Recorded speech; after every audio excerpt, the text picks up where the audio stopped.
వెళ్ళి అక్కడ press meet పెట్టేసి ఆ స్థాయిలో ఇది కూడా వెంటనే ఆయన అంటే ఇక్కడ ఇన్మెచ్యూర్డ్ లెవెల్ ఏమన్నా చూడాలా, ఆవేశపడుతున్నారా, లేదంటే వేరే ఏమన్నా ఒక ఫ్రస్ట్రేషన్ లో ఇక్కడ ఫ్రస్ట్రేషన్ తీసుకెళ్ళి అక్కడ చూపించారా, ఎలా చూడాలి?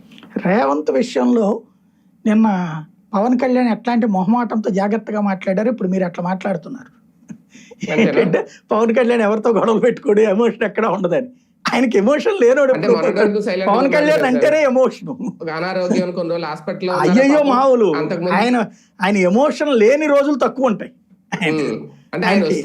ఆయన శరీరంలోనే ఆవేశపాలు ఎక్కువ, హై లెవెల్లో మాట్లాడేస్తే తప్పించి ఆయనకి తృప్తి ఉండదు. గతంలో ఎప్పుడో ఒకసారి మాట్లాడినట్టుంది. ఇక్కడ పాయింట్ ఏంటంటే, ఒకటి ఆయన ఇది రైట్ చేసుకొచ్చారు. ప్రొఫెసర్ నాగేశ్వర్ పాయింట్ కదా, నాకు ఇప్పుడు అర్థమవుతున్న పాయింట్ ఏంటంటే, తెలంగాణలో రేపు జిహెచ్ఎంసీ ఎలక్షన్ లో పోటీ చేయాలనుకుంటున్నారు. మొన్న మున్సిపల్ ఎన్నికల్లో భారతీయ జనతా పార్టీ పొత్తు పెట్టుకోము అని చెప్పేసి, అంతకుముందు అసెంబ్లీ ఎన్నికల్లో పొత్తు పెట్టుకున్నారు మొన్న 23లో, గుర్తుంది కదా. 6-7 ఇచ్చినట్టున్నారు వీళ్ళకి, కానీ ఎక్కడ డిపాజిట్లు కూడా రాలేదు వీళ్ళకి. తెలంగాణలో పోటీ చేయకపోవడం ఏంటి, పోటీ చేశారు ఈయన, ప్రచారం చేయలేదంతే, పోటీ చేశారు ఈయన. చేసినా అక్కడ దెబ్బతిన్నారు.